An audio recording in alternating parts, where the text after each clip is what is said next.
high-ranking government official has been caught selling her public office, threatening national security, and engaging in a massive criminal cover-up. She is likely to be under investigation for many, many years, also likely to conclude in a criminal trial. This is not what we need in this country, folks. Do we want this man appointing judges? Do we want him controlling the Justice Department? Well, people who are voting for him, that's what they would get. Hillary Clinton and Donald Trump on the trail today as we get the information about the investigations moving forward with the Clinton Foundation and the email investigation. We are still getting WikiLeaks every day by the thousands. Here is one from Jennifer Palmieri, March 4th. Cheryl is working with state to get an agreement on the release of 55,000 pages of emails. She have to state the hope would be that we are able to say tonight to the press that we are working with state to get emails released soon.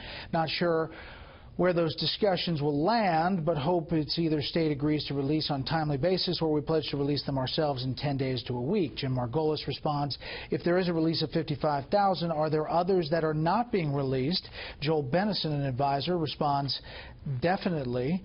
Palmieri then responds separately, 55,000 is an entire batch of emails she gave to state, so that represents all of the email that was official business. Only emails we would not be making public are her truly personal ones. Mandy Grunwald writes, do we have a definition of truly personal? Family, friends, are Huma, Philippe, Cheryl, etc. included in the 55,000?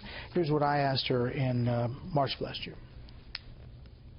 What we turned over were more than 30,000 emails that I assumed were already in the government system, Brett, because they were sent to state.gov addresses. Sure, but there were some that were just recently discovered and turned over. No, that was in the State Department, not in me. Okay. I've turned over everything. Okay, let's bring in our panel. Fox News senior judicial analyst, Judge Andrew Napolitano. Susan Page, Washington bureau chief at USA Today, and Charles Hurt, political columnist for the Washington Times. Okay, Judge, first about all that we've learned and kind of put it in context here. Well, we have learned that the FBI made a mistake when it terminated the investigation on July 5 on the basis of what it then knew. The stated reason by FBI Director Comey was no prosecutor would take the case. We have learned that no grand jury was hearing evidence or observing testimony, and we have learned that FBI agents felt that they couldn't conduct an investigation as broadly as they want. We know that because the investigation was reopened last week because of more material that came into their hands. Some by a variety of sources. Some from other cases, like the Anthony Weiner case. Some from cases that the Wall Street Journal talked about, like surveillance tapes of people who were doing business with the Clinton Foundation, which also tipped off the email. We also know that Mrs. Clinton was not true to you, was not being honest to you, and not being honest to the public when she said that everything has been returned. And we know that her own advisors speculated that she was not being honest about saying everything that was returned. And finally, we know with near certainty, not absolute certainty, but near certainty, that foreign intelligence agents hacked her emails. Those agents of foreign governments that wish us well, like Israel, and those agents of foreign governments that wish us ill, like Russia, China, and Iran. Yeah, I think they're in the process of digging in and with a cyber team to try to find those fingerprints, but they're very tough to do. The other thing we're learning, Susan, is the split within not only the FBI and DOJ, but within the FBI itself about these two-track investigations, the email and the foundation. We do. We hear reports like your report, talking to FBI sources affiliated with the FBI or knowledgeable about the FBI. And inside, James Rosenthal. Yeah, saying that they want to pursue investigations. They feel there's ground to pursue it. They're eager to do it. But we also hear from other sources reported by ABC and NBC that there are people in the FBI who do not feel like these are leads that are particularly substantial and we're pursuing in an aggressive way. What's extraordinary is that this debate is going on in public, that we have anonymous sources on both sides talking to reporters. How does it play? How does it sink in?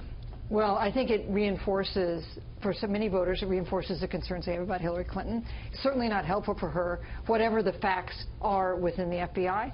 And I think it must be alarming to some within the FBI to have this be so public? Because, of course, these kind of debates go on, I think, routinely when there are investigations underway, but they're usually going on in private. No, that's true. And the split that we're talking about, some of it has to do with an anger inside there about these investigations and where they have gone or not gone. Yeah, and the pressure that obviously Director Comey was under between the time that he made the announcement in July and when he announced that he was going to reopen. But, you know, stepping back, I mean, it's really hard to overstate how extraordinary this situation is. You have someone running for president who's, by a lot of polls, looks like she's going to win, or is at least ahead in the polls right now by a small margin, who is going to go in under criminal investigation by the federal government that she's then going to take control over. You already have conversations about impeachment proceedings. You have real questions about if she is elected, does President Obama then pardon her before she becomes president, or does she pardon herself? I mean, it's truly an extraordinary situation. But some of into. that has, you know, obviously Republicans jumping on that in an effort to stoke the political flame. Here is Vice Presidential nominee Tim Kaine on all of this today. People are throwing the impeachment word around before the election has even taken place. I mean, first, it kind of suggests a little bit of defeatism, like, well, we think we're probably going to lose.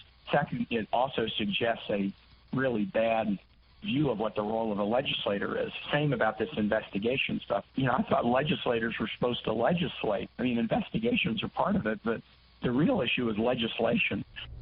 Judge? Well, in fairness to Senator Kaine, there are Republicans who have said we have enough investigations, assuming Mrs. Clinton wins, to last a couple of years. On the other hand, the talk of impeachment, in my view, is grossly premature and highly irregular. The Congress is not going to invalidate the popular will should Mrs. Clinton get elected because of something she allegedly did before she was in office. Charlie's right. President Obama could pardon her. Charlie's right again. She could pardon herself. There would be great political fallout to either of those pardons, but that would certainly insulate her from any political consequences. There was a Supreme Court opinion that did not exist when her husband was being pursued, and that opinion, which involves him on the civil side, Clinton versus Jones, says pretty clearly the president is immunized from the consequences of criminal prosecution while president. So that would prevent her from having to defend herself while she's in the White House should the FBI and a Justice Department that she would control decide to move against her. Yeah. On the flip side, Democrats, Susan, pointing to this Wall Street Journal piece about potential problems for Donald Trump and his foreign business entanglements. Those whom Ivanka Trump, Donald Trump Jr., and Eric Trump have worked with abroad include the family of a developer of India, who is the ruling party politician, Azerbaijani government minister's son, and a media company that became the Turkish president's outlet of choice during the July 15th coup attempt. No recent president has had a portfolio of international business interests as extensive as Mr. Trump's, or as great a level of business engagement on his behalf by offspring who have also played a role in his campaign. He says he hands the whole thing over to the kids, and that takes him out. So whoever gets elected, it's going to be a complicated couple of years, right? And of course, there wasn't, in that Wall Street Journal story, there weren't allegations of impropriety or criminal behavior. It's mostly that how complicated entanglements. It would be how complicated is this going to be. Traditionally, a president would turn it over to his holdings over to a blind trust. That is not what Donald Trump says he would do. He would turn it over to his kids, which does not provide the degree of insulation that we are accustomed to with presidents and their holdings. Bottom line, we are talking about investigations. We're talking about charges. We're talking about a campaign that has devolved into attacks a lot of times. And there's not a lot of optimism about getting things done. Oh man, I mean, on both sides, it's all about what's wrong with the other candidate right now, and of course, and as Susan points out, it's going to be complicated no matter what happens, and I think that's one of the things that's kind of helping the Clinton campaign is that this stuff is so complex that it's hard for us to understand it, and we're doing this for a living. For people out there who have real jobs, they really don't sort of understand all the specifics. We will break down what map we understand, the electoral map, and the polls today. Set the table for Tuesday with the panel after a break.